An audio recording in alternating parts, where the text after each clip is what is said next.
Welcome to the Synergistic Leader podcast, where we explore the key factors shaping leadership in education and unlock insights that drive change and make a difference. Now, here is your host, Dr. Beverly J. Irby.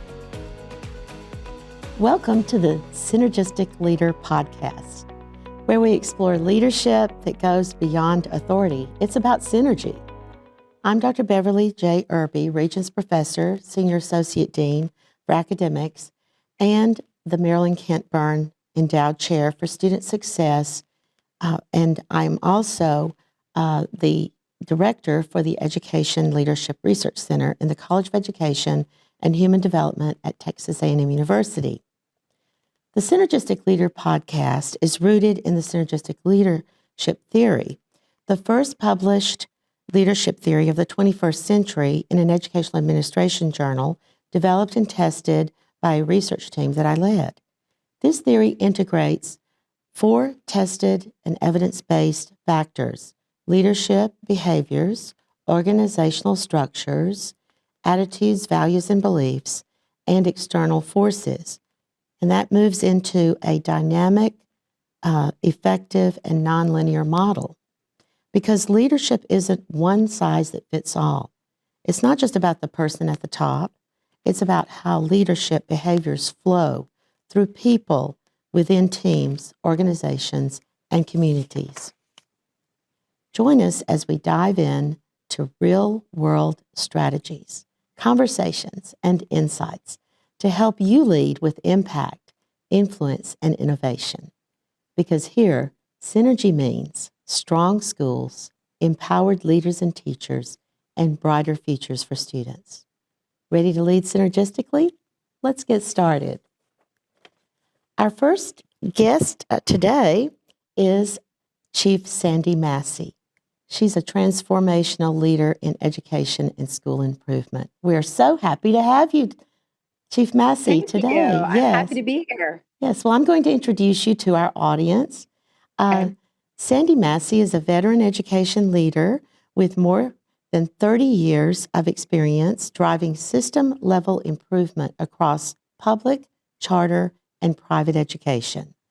She currently serves as Chief of Schools for Houston Independent School District, overseeing 273 campuses and leading large-scale instructional and leadership transformation efforts.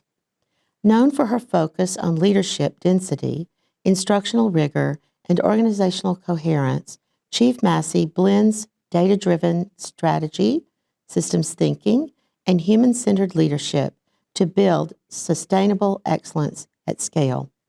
Her work centers on strengthening instructional quality, developing leaders at every level, and countering organizational drift through disciplined execution.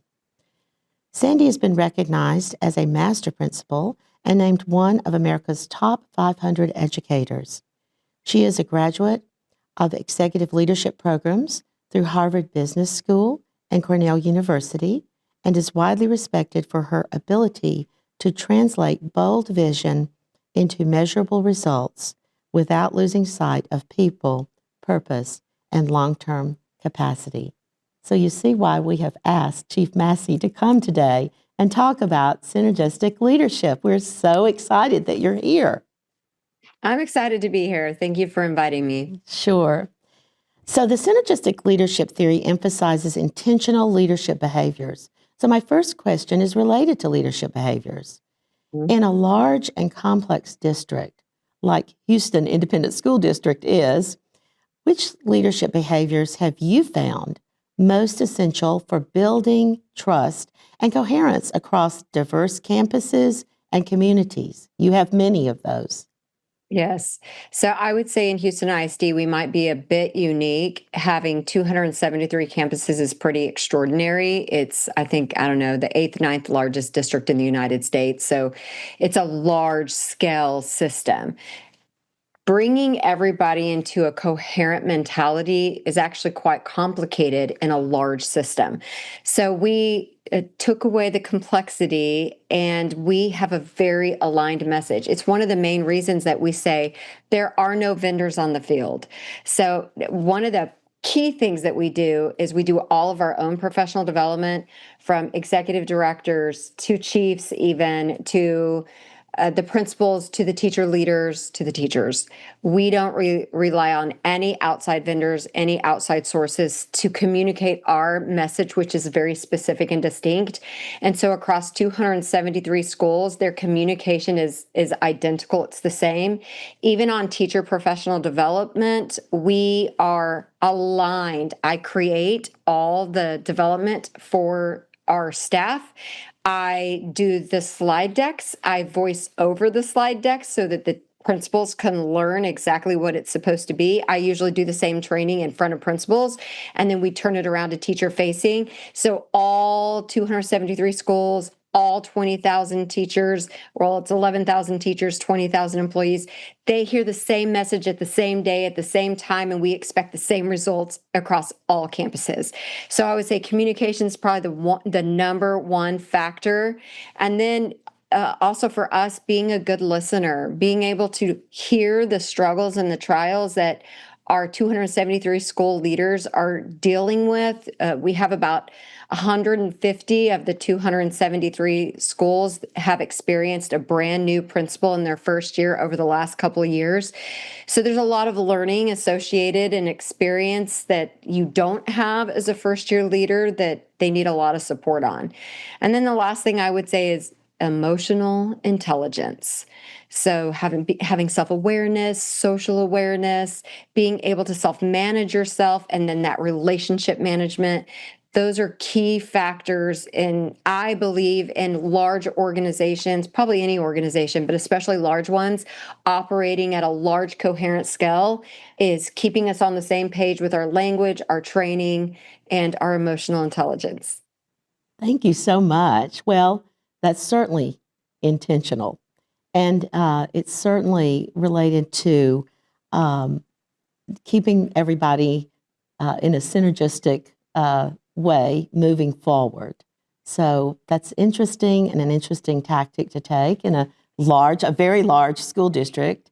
And I want to say that in terms of leadership behavior, Chief Massey and I've worked together on a principal residency program from here at Texas A&M University, and they're in Houston ISD. And in fact, some of those residents are now principals in the school district, so they're benefiting from all of your continued education support that they're getting. So thank you so much for supporting Texas Aggies.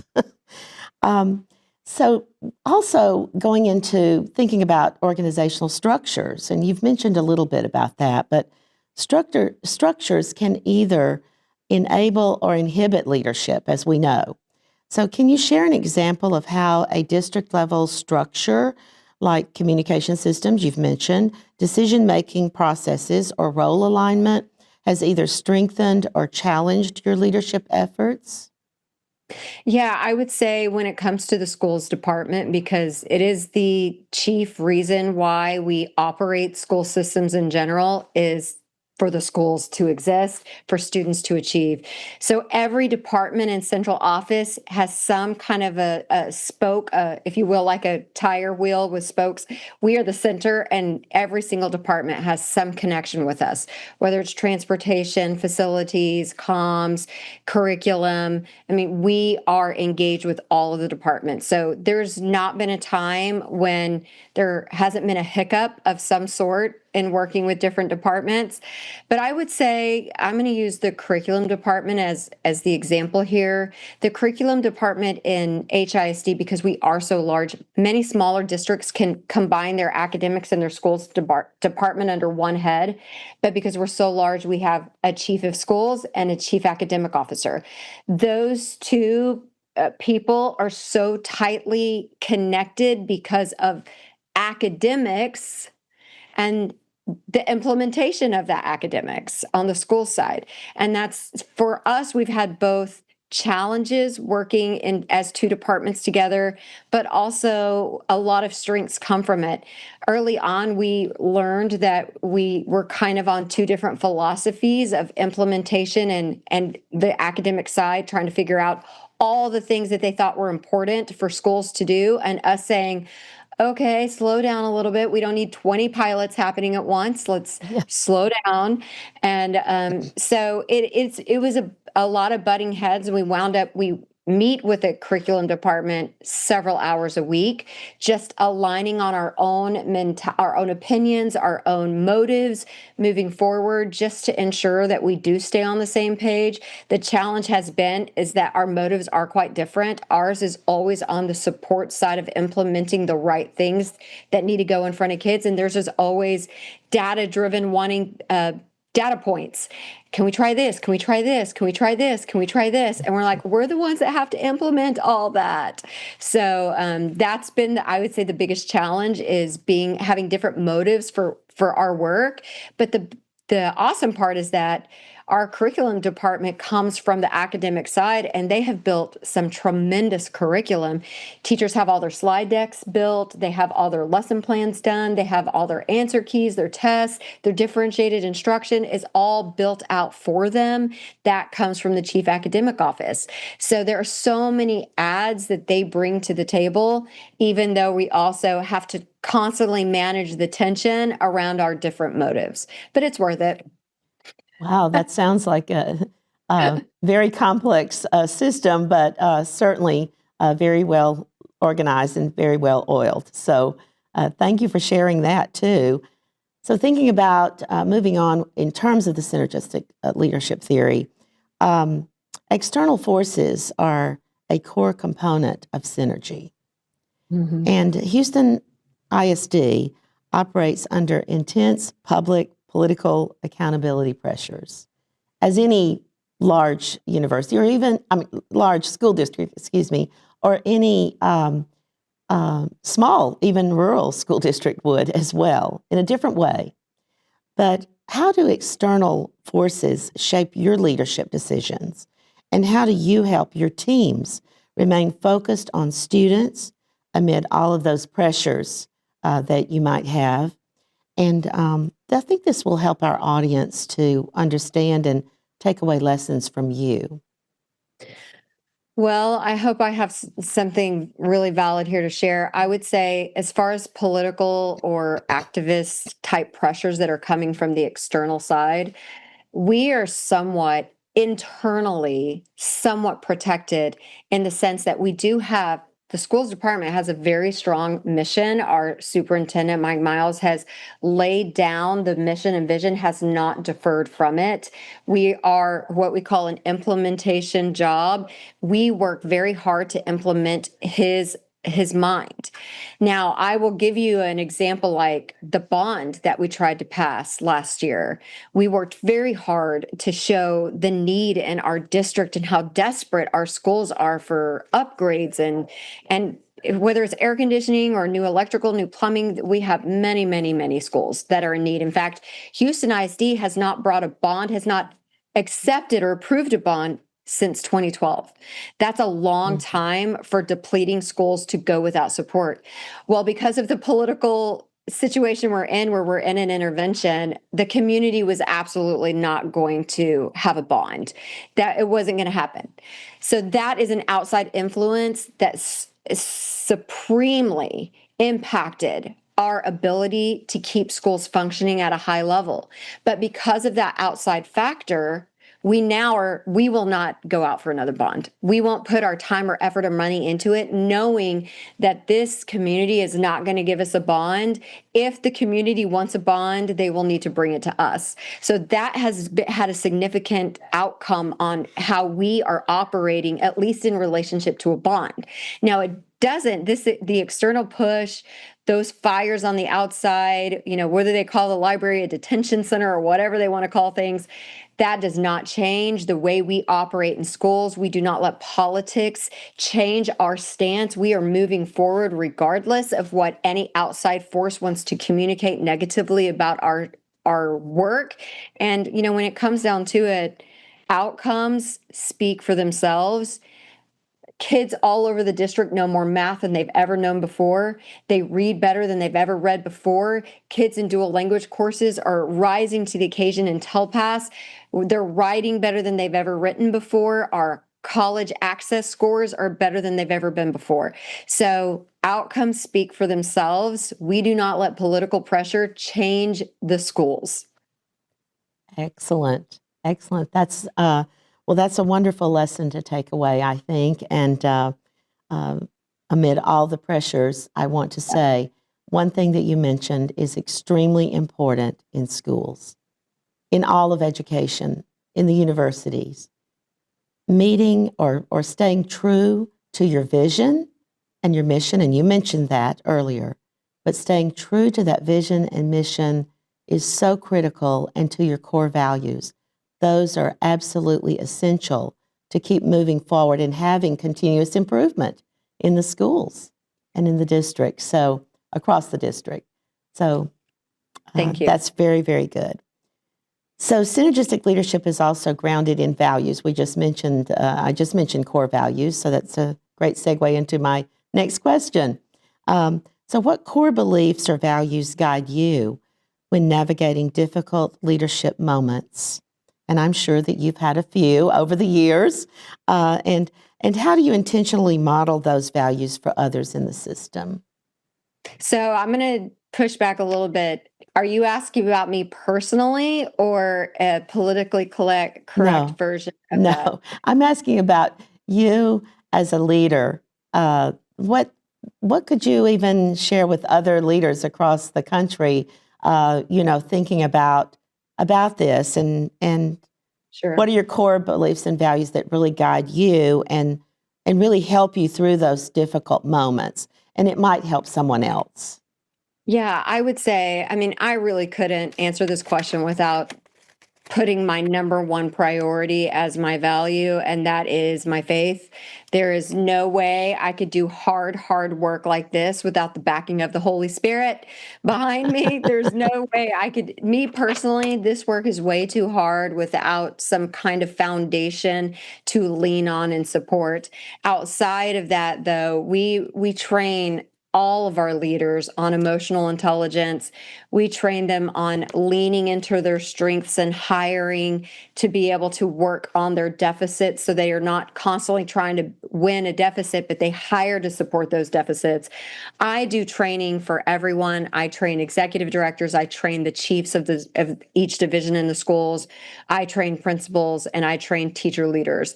And every single one of them gets leadership development training in coinciding with all of the instructional training that we give them. But to me, a person who is sound of mind is also going to be someone who can learn leadership from a greater lens, from a bigger perspective, and are going to be stronger because of it. So I am always wanting to also grow the person themselves, not just the instructional leader, but who I am and making me a better person. So we train a lot in EQ. We train a lot on being able to handle rough circumstances and what that looks like from an emotional intelligence point of view. We train a lot on managing tension, because you can't just always solve a problem.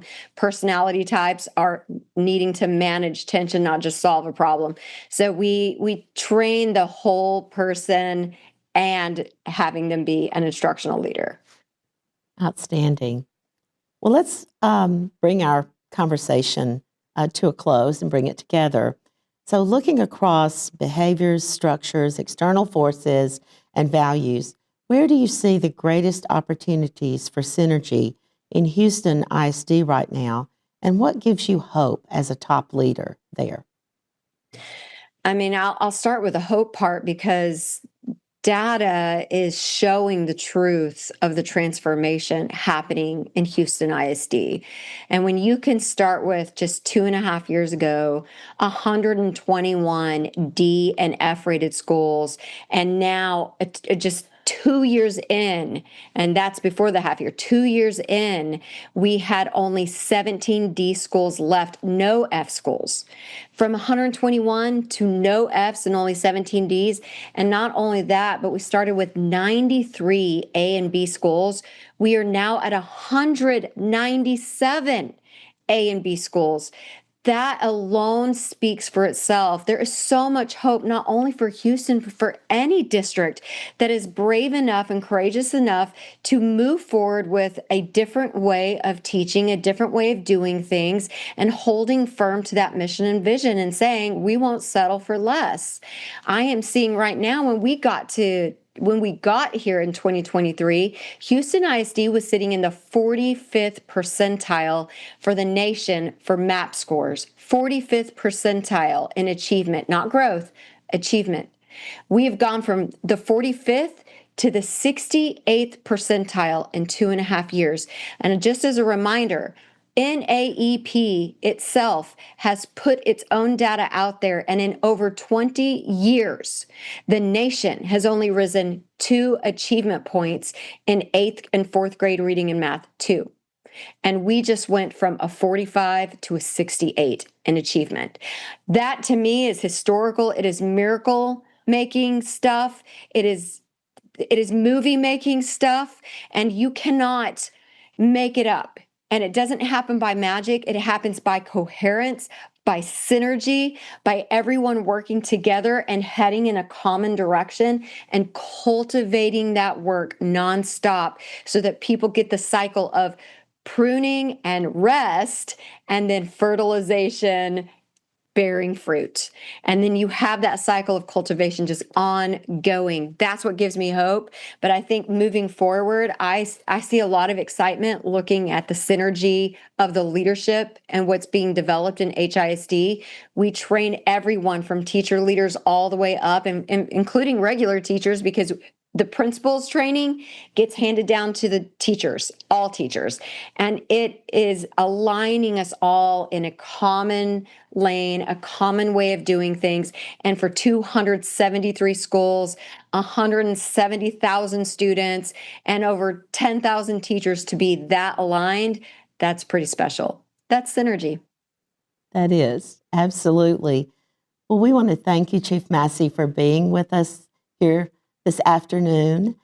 We are really excited that you have shared your personal leadership journey, the journey that you have within the school district there in Houston, and all the wonderful outcomes that have been made while you're there. And also, thank you for sharing your enthusiasm with us. We can see that definitely.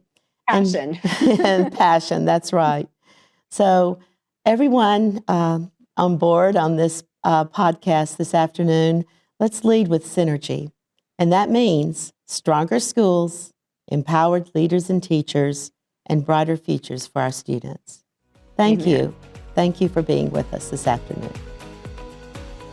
Thank you for tuning in to the Synergistic Leader podcast. You can look for our episodes on YouTube and Spotify.